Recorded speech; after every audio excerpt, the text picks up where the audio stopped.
Sir daily ದಿನಕ್ಕೆ ನೋಡಿ, ನೀವು ಬಿಟೆಕ್ ಆದ್ಮೇಲೆ, ಬಿಟೆಕ್ ಅವ್ರ ಎಂಟೆಕ್ ಸರ್, ಬಿಟೆಕ್ ಆದ್ಮೇಲೆ ಒಂದು ಜಾಬ್ ಸ್ಟಾರ್ಟ್ ಮಾಡ್ತೀವಿ.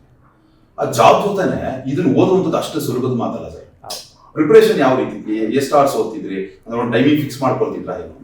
ನಾನು ನೀವು ಹೇಳಿದಂಗೆ ನಾನು ಜಾಬ್ ಮಾಡ್ಕೊಂತ ನಾನು ಪ್ರಿಪೇರ್ ಮಾಡ್ತಿದ್ದೆ. ಹೈದರಾಬಾದಲ್ಲಿ, ಪುಣೆಯಲ್ಲಿದ್ದೆ ಕೆಲವು ವರ್ಷ ಜಾಬ್ ಮಾಡ್ತಿದ್ದಾಗ. ಮೋಸ್ಟ್ಲಿ ನಾನು ವೀಕೆಂಡ್ಸ್ ಟಾರ್ಗೆಟ್ ಮಾಡ್ತಿದ್ದೆ. ಅಂದರೆ ಸ್ಯಾಟರ್ಡೇ ಒಂದು ದಿನ, ಸಂಡೇ ಜನರಲ್ ಫ್ರೀ ಇಟ್ಕೊಳ್ತಿದ್ದೆ. ಬಟ್ ಸ್ಯಾಟರ್ಡೇ ಸ್ವಲ್ಪ ಕೋಚಿಂಗ್ ಕ್ಲಾಸಸ್ ಅಟೆಂಡ್ ಮಾಡಿ, ಸ್ವಲ್ಪ ವಾರಕ್ಕೆ ಸ್ವಲ್ಪ ಒಂದು ಟಾರ್ಗೆಟ್ ಮಾಡಿ ಆ ಥರ ಸ್ಟಾರ್ಟ್ ಮಾಡಿದ್ದೆ. ಸ್ವಲ್ಪ ಅಂದರೆ ಒಂದೇ ಸಲ ಕಂಪ್ಲೀಟ್ ಜಾಬ್ ಬಿಟ್ಟು 10 hours 12 hours ಓದೋಕ್ಕಿಂತ ನಾವು ಫಸ್ಟಿಂದ ಸ್ವಲ್ಪ NCERT ಬುಕ್ಸ್ ಇರ್ಬೋದು, ಇಲ್ಲಾಂದರೆ news papers, all India radio ಕೇಳೋದು, ಜನರಲ್ ಆನ್ಸರ್ ರೈಟಿಂಗ್ ಪ್ರಾಕ್ಟೀಸ್ ಮಾಡೋದು, ಈ ಥರ ಸ್ವಲ್ಪ ಸ್ಟಾರ್ಟ್ ಮಾಡಿದ್ದೆ. ಫುಲ್ ಫ್ಲೆಡ್ಜೆಡ್ ಲಾಸ್ಟ್ ಅಂದರೆ 2011 ಅಟೆಂಪ್ಟ್ ಮುಂಚೆ, ಆವಾಗ ಸ್ವಲ್ಪ ಜಾಬ್ಗೆ ಲೀವ್ ಹಾಕಿ ಒಂದು 4-5 months ಲೀವ್ ಹಾಕಿ ಪ್ರಿಪೇರ್ ಮಾಡಿ. ಸೊ ಆವಾಗ ನಂಬರ್ ಆಫ್ ಅವರ್ಸ್ ಅದೇ ಸ್ವಲ್ಪ, ಅಂದರೆ ಅದೊಂದು ಹೇಳಬೇಕಂದ್ರೆ ಒಂದು ಸ್ವಲ್ಪ ಗ್ಲಾಮರಸ್ ಕ್ವೆಶನ್ ಅದು, ಎಷ್ಟು ತಾಸು ಓದಿದ್ರು ನೀವು ಅನ್ನೋದು. ಬಟ್ ಅದಕ್ಕೆ ಏನು ಒಂದು ಮೆಟ್ರಿಕ್ ಇಲ್ಲ, ಅಂದರೆ ನಾವು ಮೆಷರ್ ಮಾಡೋದು ಏನಿಲ್ಲ, ಇಷ್ಟು ತಾಸು ಓದಿದ್ರೇ ಆಗತ್ತೆ ಅಂತ ಏನಿರಲ್ಲ. ಸೊ ಏನಿದೆ ಅಂದರೆ ನಮ್ಮ ಸಿಲೆಬಸ್ ಪ್ರಕಾರ ನಮ್ಮದು ಆ ಬೆಂಚ್ ಮಾರ್ಕ್ಸ್ ನಾವು ಇದಾಗ್ತಾ ಇದ್ದೀವ ಇಲ್ಲ ಅಂತ ನೋಡ್ಕೊಂಡು ಪ್ರಿಪೇರ್ ಮಾಡಿದರೆ ಆಗುತ್ತೆ.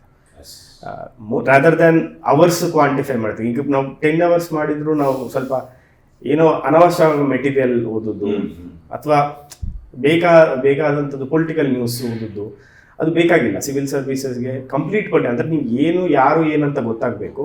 ಬಟ್ ಮೋರ್ ಆಫ್ ನಾವು ಪಾಲಿಸಿ ಓರಿಯೆಂಟೆಡ್ ಓದಬೇಕು. ಅಂದರೆ ಆ್ಯಕ್ಟ್ ಇದೆ, ಏನಾದರೂ ರೆಗ್ಯುಲೇಷನ್ ಇದೆ, ಕಾನೂನು ಇದೆ, ಹೊಸದಾಗಿ ಕಾನೂನು ಬಂತು, ಅದಕ್ಕೆ ಏನು ಪಾಸಿಟಿವ್ಸ್ ಏನಿದೆ, ನೆಗೆಟಿವ್ಸ್ ಏನಿದೆ, ಇಂಪ್ಲಿಮೆಂಟೇಷನಲ್ಲಿ ಏನು ಪ್ರಾಬ್ಲಮ್ ಆಗುತ್ತೆ, ಆ ದೃಷ್ಟಿಯಿಂದ. ಅಂದರೆ ಎನಿವೇಸ್ ನಾವು ಅದಾದ ನಂತರ ನಾವು ಸಿವಿಲ್ ಸರ್ವೆಂಟ್ಸ್ ಆದಾಗ ಸೊ ನಾವು ಇಂಟರ್ಪ್ರೇಟ್ ಮಾಡೋದು ಅದೇ.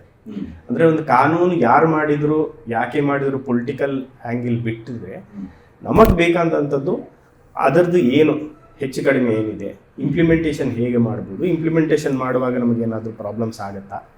ಸೊ ಆ ದೃಷ್ಟಿಯಿಂದ ನಾವು ಸ್ವಲ್ಪ ಓದಿದರೆ, ಆ ಅಪ್ರೋಚ್ ಇದ್ದರೆ ಈಸಿ ಆಗುತ್ತೆ. ಸರ್, ಪ್ರಿಪ್ರೇಷನ್ ಆಗ್ತೀರಾ, ಎಕ್ಸಾಮ್ ಬರೀತೀರಾ, ಕೆಲಸದ ಜೊತೆ UPSC ಪಾಸ್ ಮಾಡ್ಬೇಕಂತ ಡಿಸೈಡ್ ಮಾಡ್ತೀರಾ. 2014 ನಿಮ್ಮ ಒಂದು ರಿಸಲ್ಟ್ ಬರುತ್ತೆ, IPS ಪಾಸ್ ಆಗಿದ್ದೀವಿ. ಹೇಗೆ ಅನಿಸ್ತು ಸರ್ ಅಕ್ಷರ?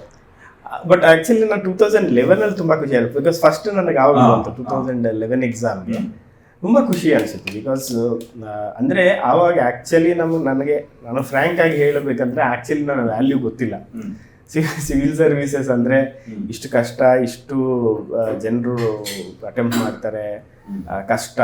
ರ್ಯಾಂಕ್ ನಾನು ಫಸ್ಟ್ ಟೈಮ್ ಬಂದಾಗ 141 ರ್ಯಾಂಕ್ ಬಂತು, ಸೆಕೆಂಡ್ ಟೈಮ್ 114 ಬಂತು. ಸೊ ಅಂದರೆ ರಿಯಲೈಸ್ ಆಗಲಿಲ್ಲ. ನಮ್ಮ ಫಾದರ್ ಆವಾಗ ನಾನು ಹೈದರಾಬಾದಲ್ಲಿ ಕೆಲಸ ಮಾಡಿದ್ರೆ, ನಮ್ಮ ಫಾದರ್ ಕೂಡ ಕೋಇನ್ಸಿಡೆಂಟಲ್ಲಿ ಹೈದರಾಬಾದಲ್ಲೇ ಇದ್ದರು. ಇಮಿಡಿಯೇಟ್ ನಮ್ಮ ಫಾದರ್ ತಂದೆಗೆ ಹೇಳಿದಾಗ ಅವ್ರು ಕಾರ ಹಾಕ್ಕೊಂಡು ಬಂದರು ನಮ್ಮ ಆಫೀಸ್ಗೆ. ಒಂದು ಲೀವ್ ಹಾಕ್ಕೊಂಡು ಆಫೀಸಿಗೆ ಲೀವ್ ಹಾಕ್ಕೊಂಡು ಹೊರಂಗಲ್ ಹೊರಟೋಗೆ. ಸೊ ಆವಾಗ ನನಗೆ ಇಡ್ ನಾಟ್ ರಿಯಲೈಸ್ ಅಚೀವ್ಮೆಂಟ್ ಅಂತ. ಬಟ್ ಲೇಟರ್ ಎಲ್ಲರೂ ಇದು ಮಾಡಿದ್ರೆ ಸರ್ವಿಸಸ್ ಬಂದ ನಂತರ ಅರ್ಥ ಆಯಿತು. ಅಂದರೆ ಆವಾಗ ನಮಗೆ ಎಕ್ಸ್ಪ್ರೆಸ್ ಮಾಡೋಕ್ಕೆ ಬರಲ್ಲ. ಅಂದರೆ ಒಂಥರ ಕನಸು ಥರ ಅನಿಸ್ತದೆ, ಏನಾಗ್ತಾ ಇದೆ, ಎಲ್ಲರೂ ಕಂಗ್ರ್ಯಾಚುಲೇಟ್ ಮಾಡ್ತಾ ಇರ್ತಾರೆ, ಬಟ್ ಅದು ನಮಗೆ ಕನಸು ಥರ ಅನಿಸ್ತದೆ. ಆ್ಯಕ್ಚುಲಿ ರಿಯಾಲಿಟಿ ಗೊತ್ತಾಗಲ್ಲ. ಜಿ ಕನ್ನಡ ನ್ಯೂಸ್ ಈಗ ನಿಮ್ಮ ಮನೆಯಲ್ಲೇ ನೋಡಿ, ಎಲ್ಲ ಕೇಬಲ್ಗಳಲ್ಲಿ ಈಗ ಲಭ್ಯ.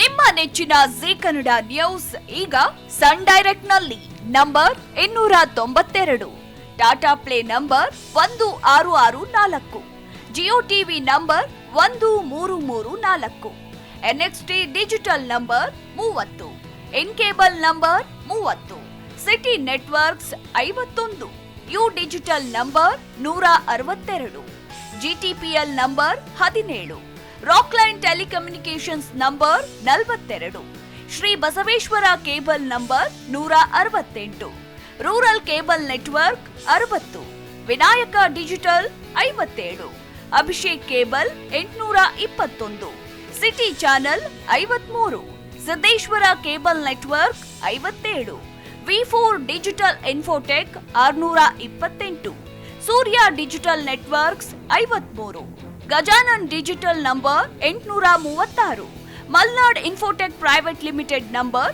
56, metro cast number 830, victory digital number 167ರಲ್ಲಿ ನೋಡಿ ಆನಂದಿಸಿ.